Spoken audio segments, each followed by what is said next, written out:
Hello and welcome to the podcast studio at the George W. Bush Presidential Center. I'm David Kramer, the executive director of the Bush Institute, which along with the museum, the library, make up the Bush Presidential Center here. I'm very pleased to welcome all of you here today for this latest podcast focused on the Middle East, and we thank all of you for making events like today possible. Leading today's discussion will be Elizabeth Trudeau, who joined us in January. She is the Bradford M. Freeman Managing Director for Global Policy and also a longtime Foreign Service officer in the State Department. Leading the discussion with her will be Chris Walsh, who is our Director for Freedom and Democracy and an expert on democracy and human rights issues, and want to also encourage all of you to participate in today's conversation and want to thank you again for joining. So I'm going to turn this over now to Chris and Elizabeth.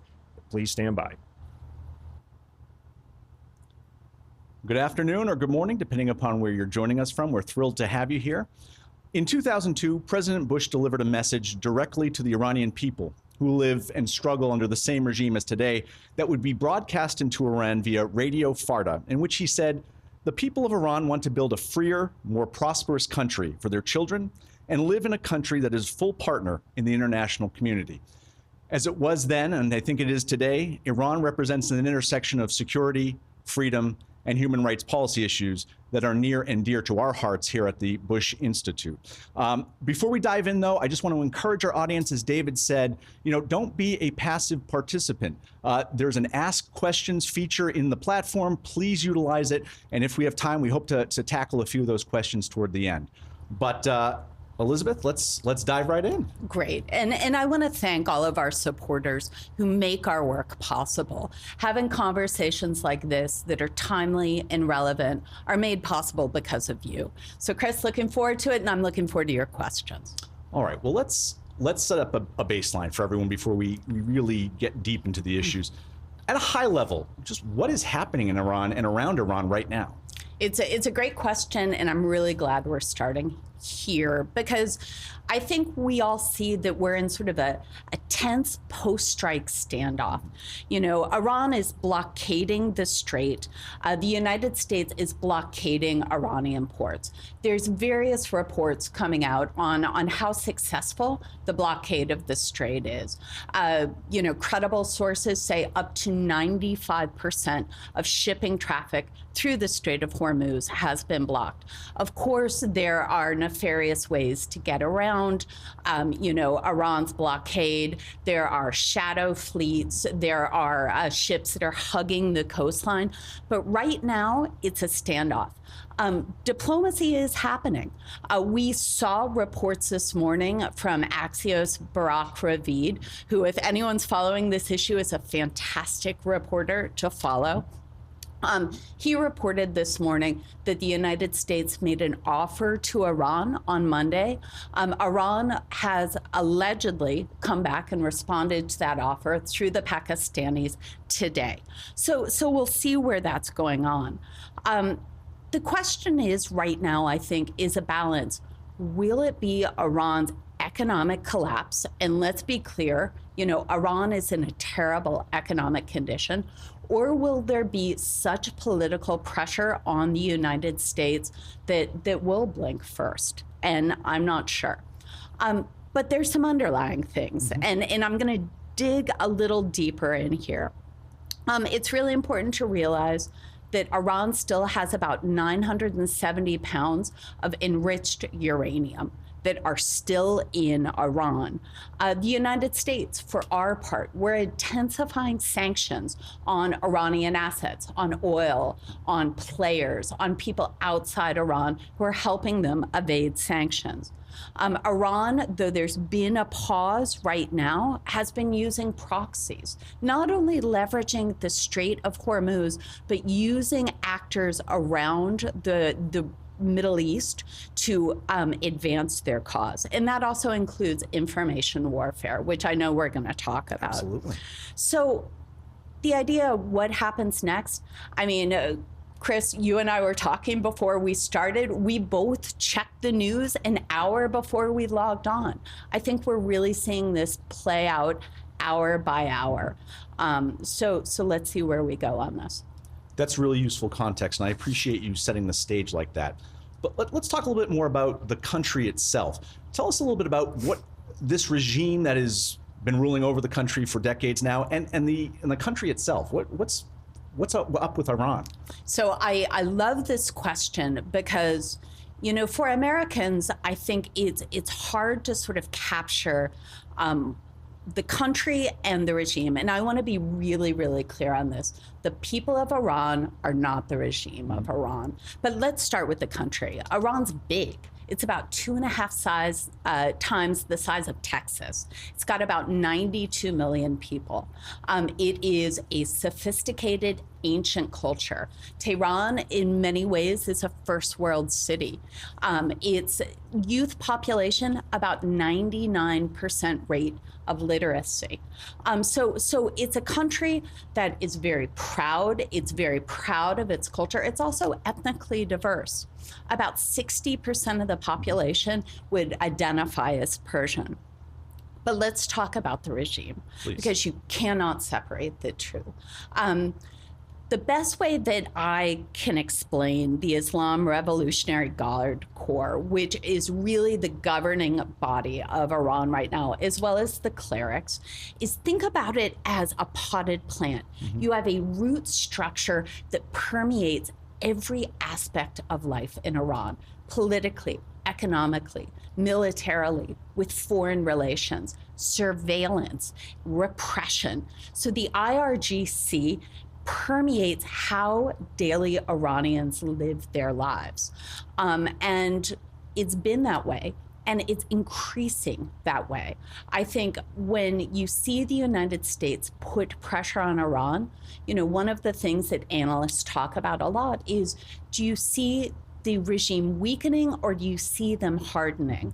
And I think the consensus is we see them hardening now. I love the potted plant image. I'm a visual person, so that's very helpful. Okay. Can I add one more thing? Because one of the things that Americans often think about when we talk about Iran are also the protests.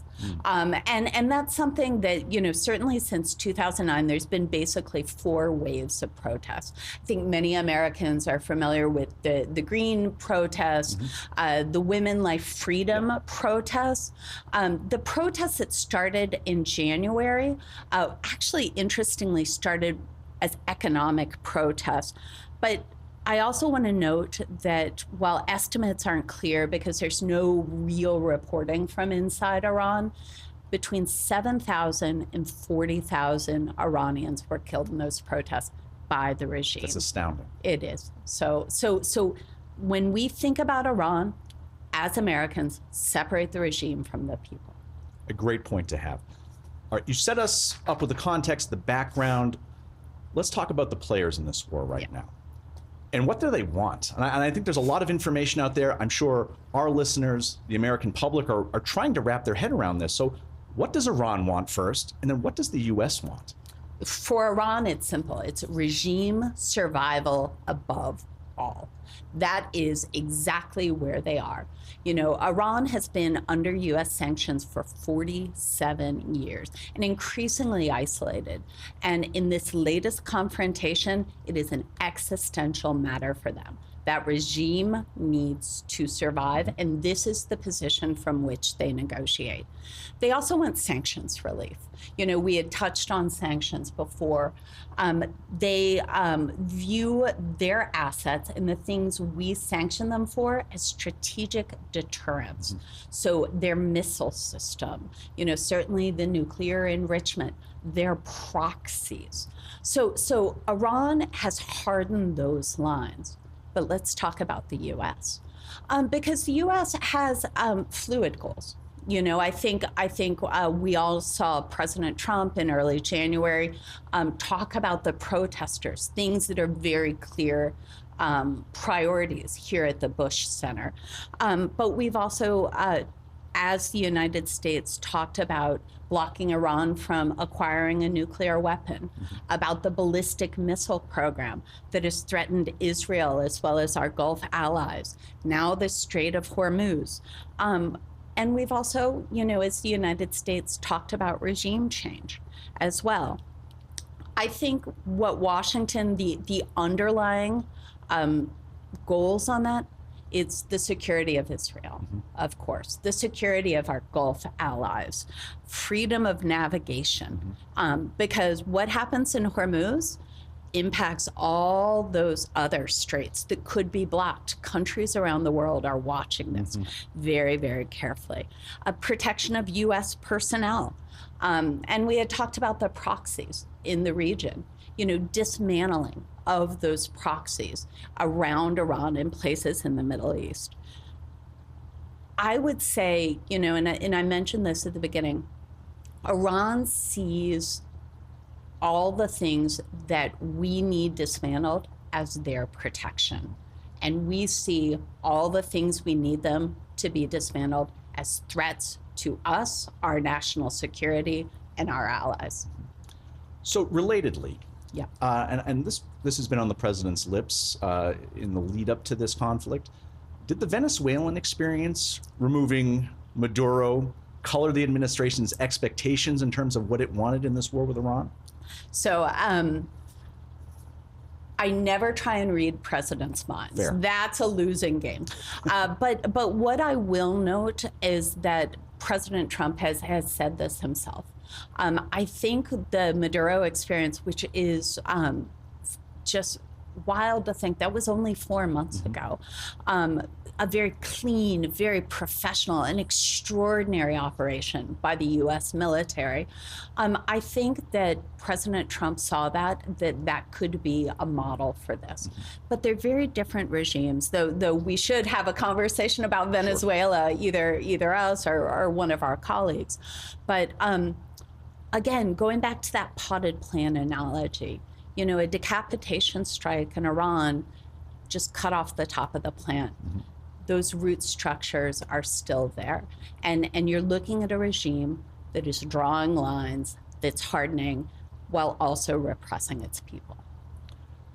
Speaking of the people of Iran, which you, I think, rightfully pointed out, must be distinct from the regime itself. Absolutely. What is life like right now for ordinary Iranians? I know a lot of people are wondering that. Oh, this is something we're really, really focused on here at the Institute. If the folks listening or are watching online haven't seen, there's a fantastic piece that our colleague Natalie Ganella-Platz and I did that showcased voices from Iran, working with trusted interlocutors. We got voice notes and information, and then we were able to scrub them to protect identities. It's on bushcenter.org. Please take a look at it now. But it really gives a flavor of not only what daily life is, but also ordinary people's aspirations. There's a great New York Times piece that was also in yesterday and one again today, talking about what it's like walking the streets of Tehran right now and how people are trying to live their life. But there's a few things to keep in mind for the ordinary people of Iran. First, I would say the economy is crashing. It is extraordinary, the devaluation of the currency. Right now, a rial in Iran, 1.8 million rials to $1 US dollar. So that impacts everything. How do you afford to run a business? How do you afford your daily cost of living? Secondly, equally important, the internet's been cut. I think we're now roughly about 60 days. It went out in January during the protests, again in February, but during this conflict, they have sealed off the internet from average Iranians. There's a few people who can get on with what they call white SIMs, but that's very limited, and the surveillance state is everywhere. So you've got an isolated country with a crumbling economy under a repressive regime. During this period, and it's something we've talked about in other groups who promote human rights and democracy around the world, and I'm going to check my numbers here because it astonished me. The UN said this week Iran has executed at least 21 people since the start of the conflict and arrested more than 4,000 others. So all this is happening without the world watching. So I think it's really important to make sure that we lift that up too. You know, the Iranians are trapped between this repressive regime, a sanctions program that's crushing everyday life, an internet blackout, in you know, a city that is largely first world, but has been bombarded for weeks. Wow. And I really would, at the risk of being shameless, I would encourage our audience to go to bushcenter.org and read that Voices of Iran piece. The different perspectives are both inspiring and heartbreaking, and it just gives you some incredible insight. So thank you for mentioning it. That's great. Okay, when we think about this war and the implications, let's start regional and global. It's not just happening in Iran. It's these malevolent proxies that you had mentioned earlier, Yeah. Hezbollah, Hamas. It's a broader economic impact in all sorts of different ways. Talk to us a little bit about that. Yeah. It is a regional, and you know, let's call it a conflict, a regional conflict. You know, first, let's recognize the damage inflicted on Israel and the people of Israel. I was pulling the statistics this morning, and you know, there's all sorts of ones, but the latest I saw was 650 missile strikes on Israel alone, as well as hundreds and hundreds of drones. But beyond Israel, you take a look at our Gulf allies. So there were 6,400 combined missile and drone strikes on our Gulf allies, and that's Kuwait, the Emirates, Bahrain, Qatar, and Saudi. These are folks who host our bases, you know, who have really set themselves up as an island of stability and commerce in a complicated region. And they've been targeted because of that. So that's sort of, you know, the kinetic impact, speaking of that. But let's speak more broadly. Closure of airspaces across the region, closed for weeks, you know, and obviously the closure of the Strait of Hormuz. So you've got economic damage. You know, a lot of these are petrostates. So you're seeing, you know, their economy also taking a hit on that.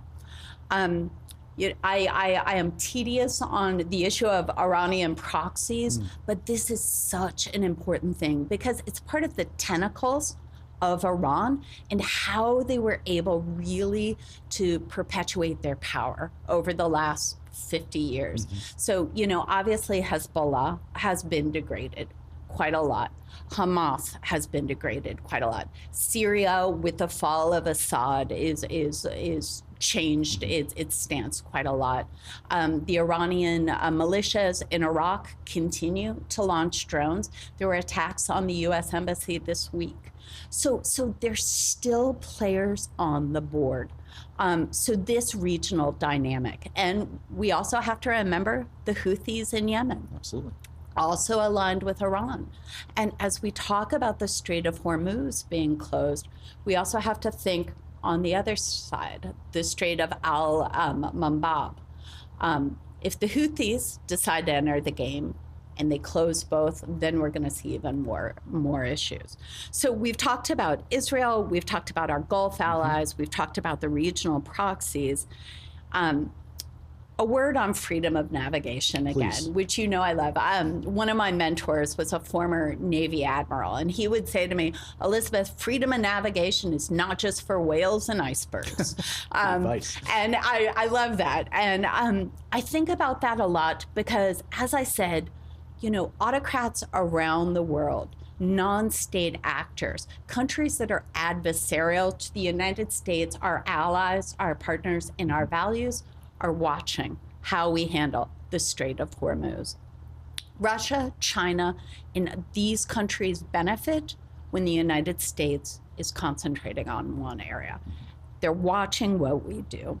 And also, you know, Chris, let's talk about the United States. Let's talk about the impact that we're all seeing and that our viewers are also seeing. You know, I think we're all feeling the pain at the pump, as the headlines say, airfares. Yep. You know, this Coming is up on something. summer vacations. Yes, Yep. summer vacations are going to be huge. One thing we're very focused on here at the Bush Center, too, is the impact of secondary and tertiary effects.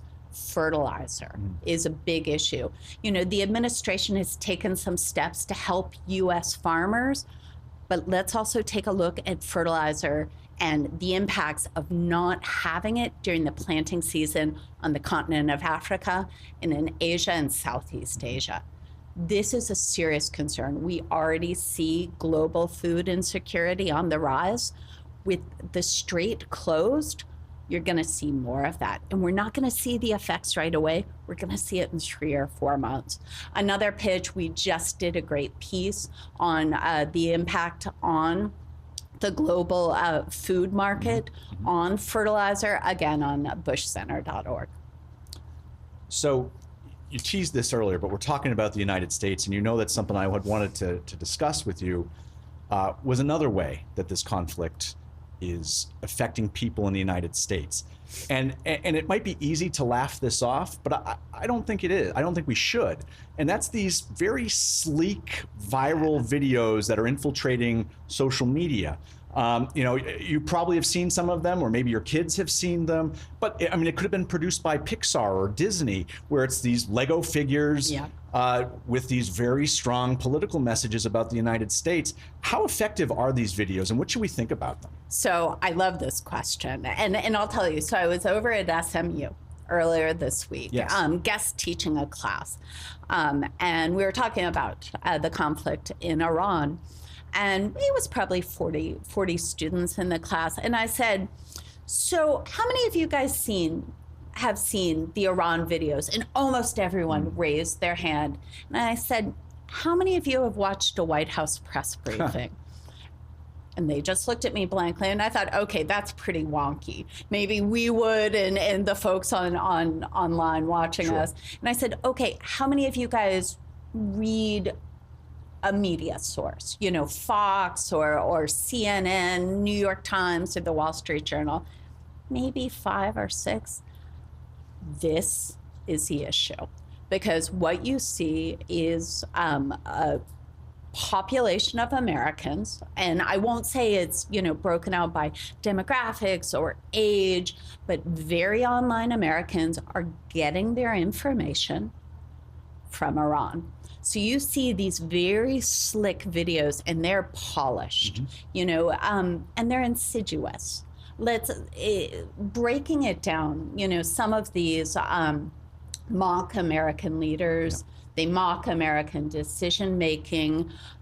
Some of them portray veterans. Some of them, you know, aggrandize Iranian leaders or Iranian military operations. But what you see the focus, and I say this about all this sort of information operations, it's not really to persuade, it's to cast doubt. It's to confuse people. It's to make them believe nothing. You know, the purpose of propaganda or flooding the zone, and let's be clear, Iran and its proxies are flooding the zone. There is new material that is out every day, and it's on native platforms that every American is on. It's on Instagram, it's on Facebook, it's on TikTok, it's on X. It's to make them think there's no credible source of news. And you know, when we as American citizens don't know who to trust, we disengage. And that's maybe the scariest thing of all. Terrifying. Thank you for going through that. I appreciate you, especially the SMU example really resonated with the students there are consuming and are not consuming. Okay, here's a topic that has not been unique to Iran and the U.S. conflict, but over the last year, you know, Washington's approach to longstanding allies has been an issue in the news, particularly those in Europe. But my question to you is, how has that approach impacted how the situation in Iran is playing out? And if so, how? I think this is going to be a longer narrative. The United States has fundamentally benefited from our alliances. The short answer when I talk to young people is it's better to have friends. Your friends are your strength. They in the worst case in alliances, as our allies in NATO, they went to war with us. They stood by us after 9/11. It's always better to have friends. And in the situation with Iran, you also see allies who feel that they weren't consulted, but they're also feeling the secondary impact of the war in Iran. You're seeing prices go up. You're seeing insecurity in their own countries. You're seeing America, maybe more importantly, distracted. You're seeing America with a fragmented focus around the world. And as we talked about earlier, Chris, our adversaries watch that, and they watch where America's attention is. So for our allies in Europe, as I say, it's going to be an ongoing thread. There are reports that the U.S. government has reached out to some of our allies and asked if they join a maritime compact to help open the Strait of Hormuz, contribute to mine sweeping operations. That would be a great thing. Like us in our daily life, alliances are built on communication and transparency and respect. Broadening out beyond Europe, we're also seeing huge impact on this in Asia. And those are incredibly important alliances, particularly on how we approach China. So I think what we really need to look for is making sure that America cements those alliances, that we treat the alliances with the respect that they deserve. Thank you for that perspective. I appreciate it. As if that question weren't tough enough, I saved my real softballs for our final few here. And you're a pro, so this should be no problem at all, but diplomacy, when you think about Iran, and is there a diplomatic off-ramp to everything that's going on? Did you like my heavy sigh on that? I was like, well, let's talk about it. I am a believer in diplomacy. Of course, I spent my career as a diplomat believing in diplomacy. I think diplomacy is always the first, the second, and the last choice. What's possible? Let's walk through it. I think at this stage, it's going to be small incremental steps. Remember where we started. For Iran, this is an existential crisis. This is their regime's survival. They may not be interested in a grand bargain. So it's probably going to be sequencing. It's going to be small incremental steps. You build that trust up. And I got to say, there are no two countries in the world, perhaps the United States and Iran, who distrust each other more. So it's really going to be a long and, I dare say, painful road. So the first one I would do, and I would sequence it out in steps, is freedom of navigation. Open the strait. Even if it's just extension of this temporary ceasefire, and then there is some terms where the United States stops blocking Iranian ports and Iran opens the strait. And let's be honest, Iran's closure of the strait is really it's threats, it's mining, it's missile attacks, it's small boats, so that can be done as a first step. Many countries in the world, Pakistan, Egypt, Turkey, have been really extraordinarily helpful in this. They have stepped forward. And I think you'll also see countries, as we said, in Asia, in the Gulf, who will really support that incremental first step. Second, if I'm the diplomatic fairy godmother and I get to do what I want, is I would reestablish nuclear inspections for Iran, and the accounting of the nuclear material. That's really important. It's important for us. It's important for the international community. There are frameworks under which that could happen.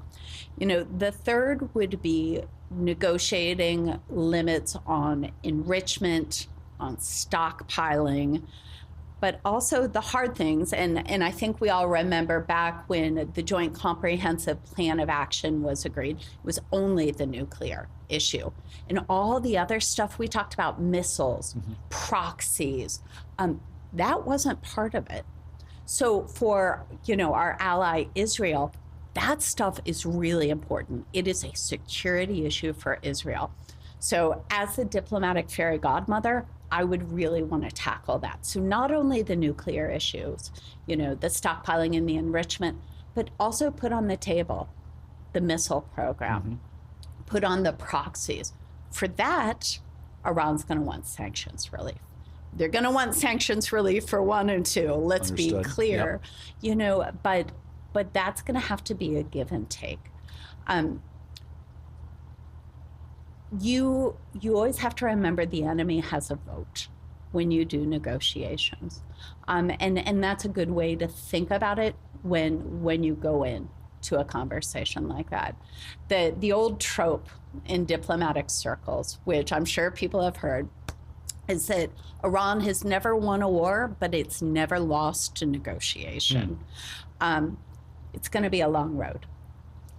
It's funny you would use that point, because I am curious. I almost feel funny saying this, but you could imagine a scenario perhaps where a battered Iran somehow emerges from this ordeal with a stronger hand and de facto control of the Strait of Hormuz. Am I reading that right? I mean, it could. I think the United States that would be something the United States could not accept. Not only politically, but also as a signal for other straits that could be closed around the world. I think Iran would very much like that. But I think for the United States, our partners, our allies around the world, that would not be acceptable. The question is, though, so then what? Well, so in terms of scenarios for this whole big mess, what happens next? So I will put aside my fairy godmother hat and I will put on my Oracle of Delphi hat.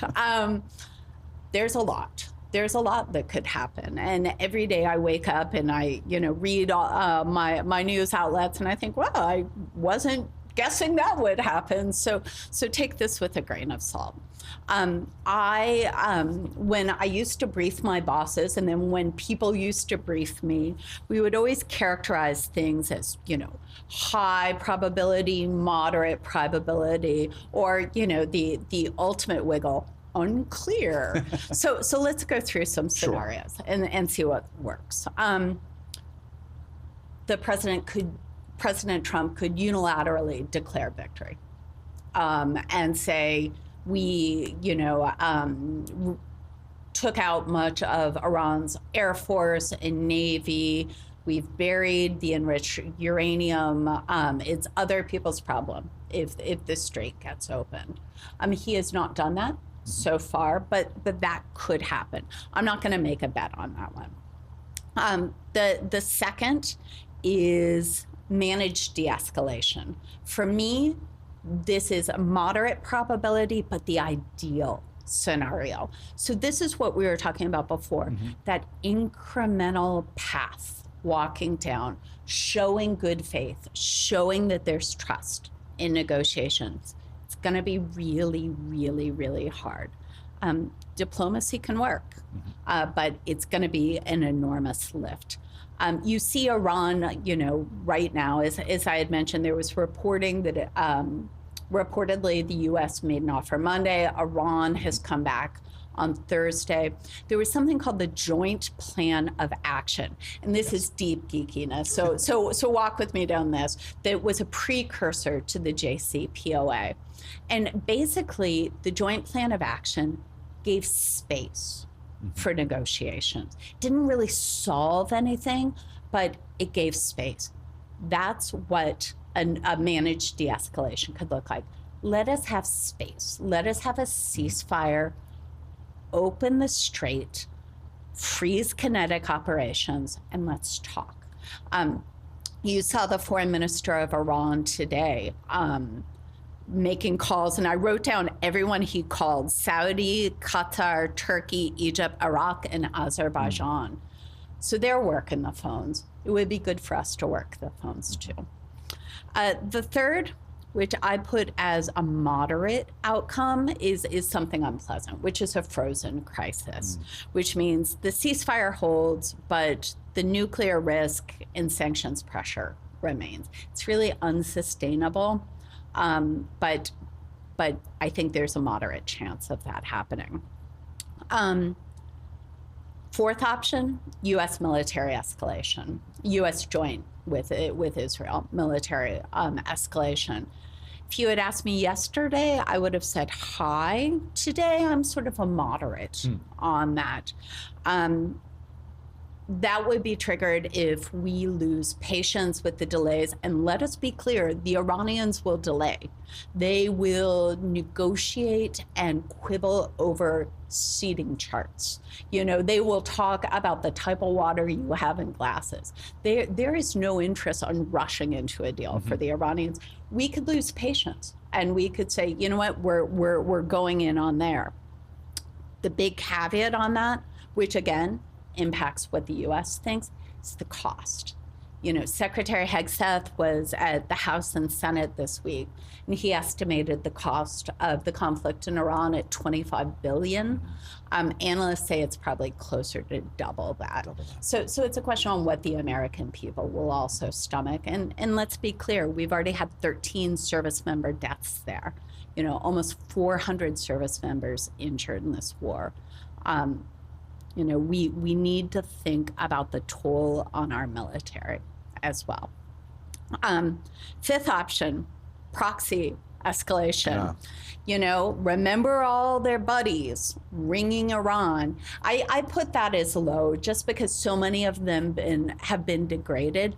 But if Iran goes up against the wall and it runs out of levers to pull, they can always pull that one. And it's a dangerous one too. Sixth one, nuclear sprint. This, I said, is unclear, but it's the one really that keeps me up at night, that Iran says we have nothing to lose. And we're going to start spinning the centrifuges. We are going to go full out to the wall on going for highly enriched uranium. I think that's unclear. You know, certainly the military campaign damaged a lot of their equipment. They also know it's a dead end. You know, I think fundamentally they know that, but if they have a choice between regime extinction and only this, you know, it's an option. So I put that as unclear. And we were talking earlier when we were talking about this session, and you raised a great point, which is, what about the people of Iran? What about domestic instability in Iran? You know, the Iranian people have shown themselves to be extraordinarily brave and extraordinarily resilient. But the idea that they could overthrow the regime that's so insidiously connected to every part of life in Iran, without weapons, without domestic leadership, without internet and communications, I put that as pretty low. So the idea of complete regime collapse, very unlikely. I think it would be a stretch. Again, you know, I've been surprised at many, many things over my career. You know, one other thing I would add too is just that broad economic shock that I think the world is feeling. Even though our gas prices are high, the rest of the world is feeling it much, much more than the United States. We've been largely shielded, even though we're seeing skyrocketing costs. So you're going to see the world really start to focus on this as this drags on. So you're going to see increased diplomatic, political pressure, business pressure. So many American businesses are interconnected globally. So that's also a factor. So you've looked into your crystal ball. You've Yes. given us your predictions, which is no easy task. We're grateful that you've done this. Our audience has some interest in this subject too. They have some questions, and appreciate you all for contributing, because this is a topic of great interest. And as Elizabeth, I think, has painted, this is not something that affects one country or one group of people. There are so many around the world, different countries, different business interests that are affected by this. So thank you for your interest in this.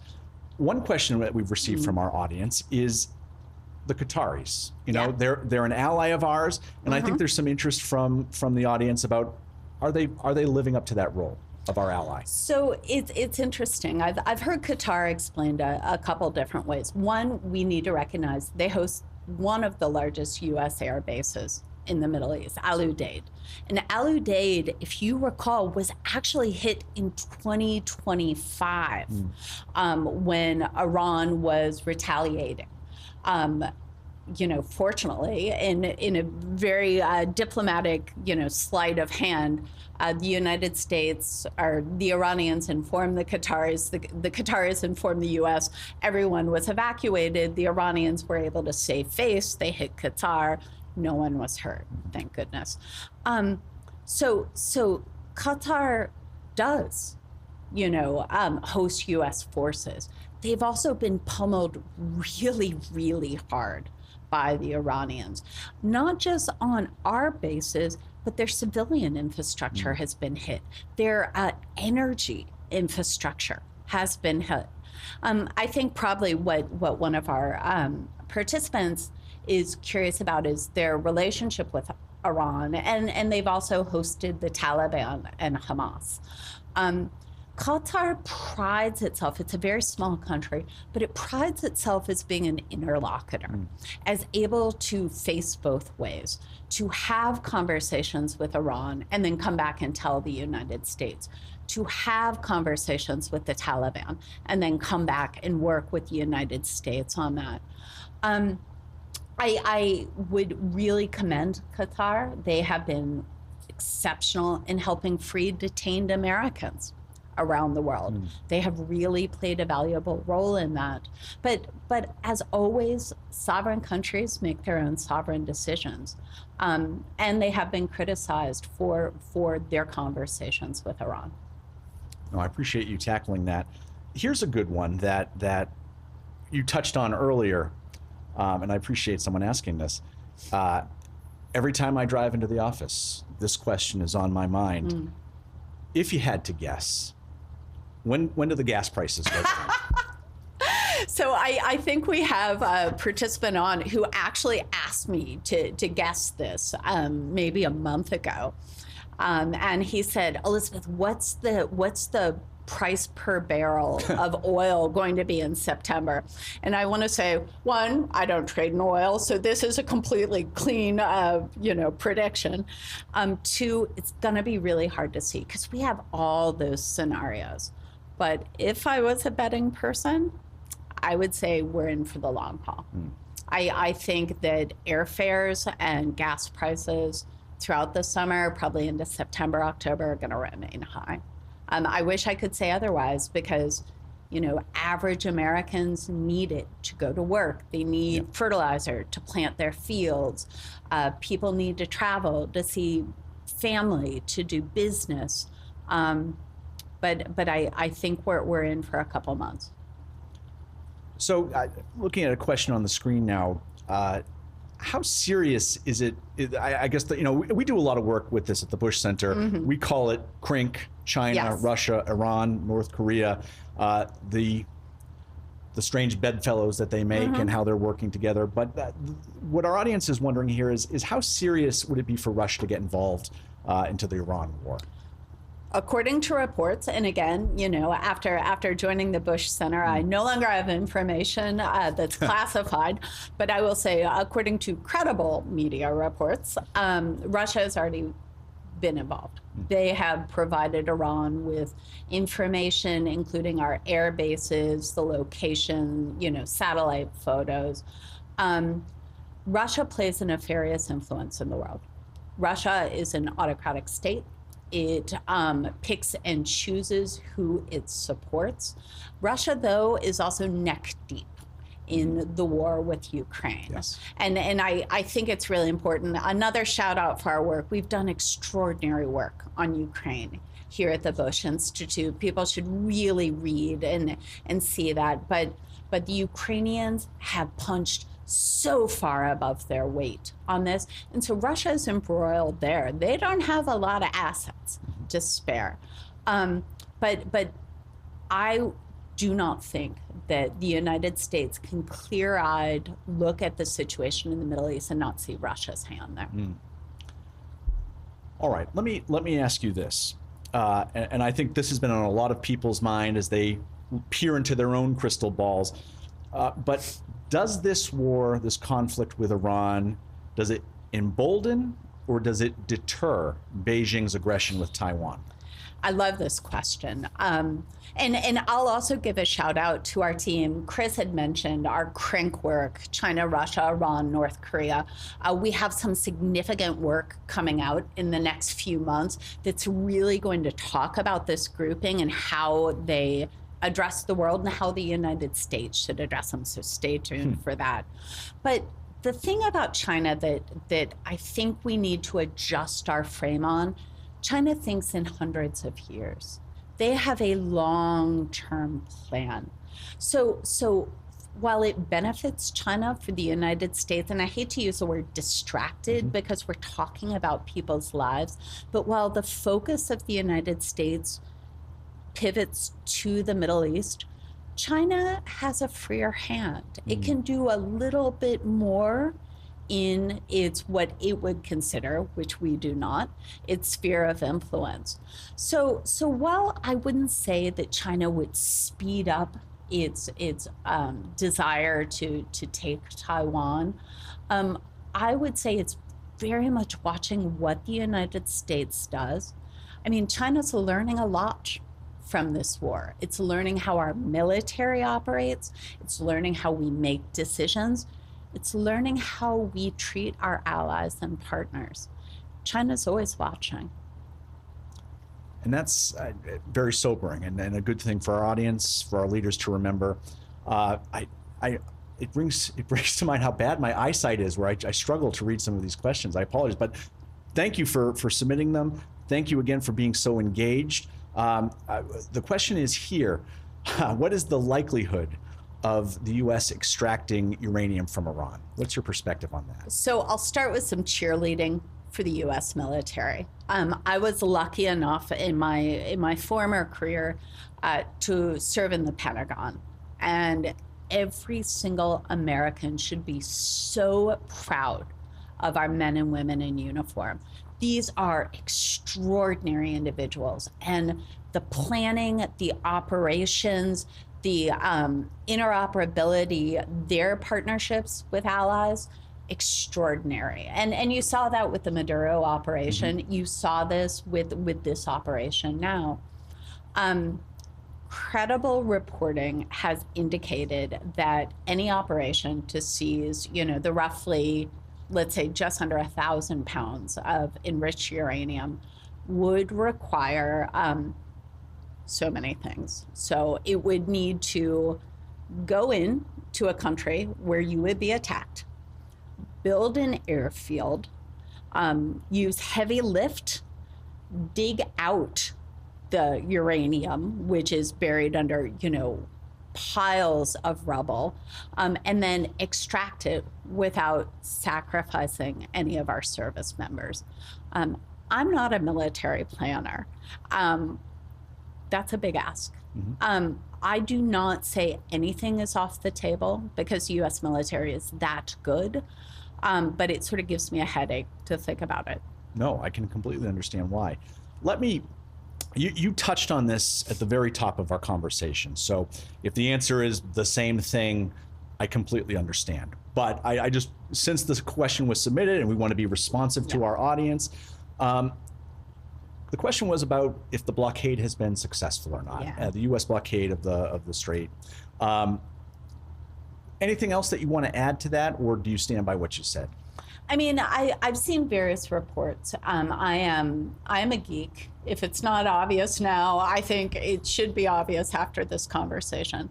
And I was looking at a maritime site this morning, and they were saying about 95% of traffic in the month of April had been choked off from the strait.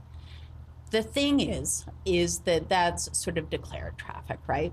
So you have ships that are turning off transponders, you have false flag ships, you have ships, as we mentioned, that are hugging the coastlines, and they're not in international waters. I think that the blockade of the strait, because of Iran's threats that are believable, because they have shown that they are capable of seizing ships or, launching missiles. I think that fear is a big driver on that. And until that fear and that freedom of navigation is assured, I think you're going to see ships either take the long route around, which is crazy, and you want to see prices soar. It's going around, the tip of Africa, or seeking overland routes. I was taking a look at some of the overland routes that some of our Gulf allies were using, and it's really, really onerous.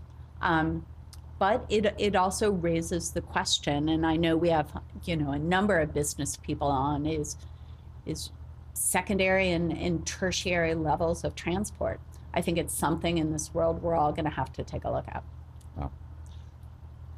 I learned this trick by listening to a podcast, but I have one last question to ask you. But first, a quick commercial for our audience members.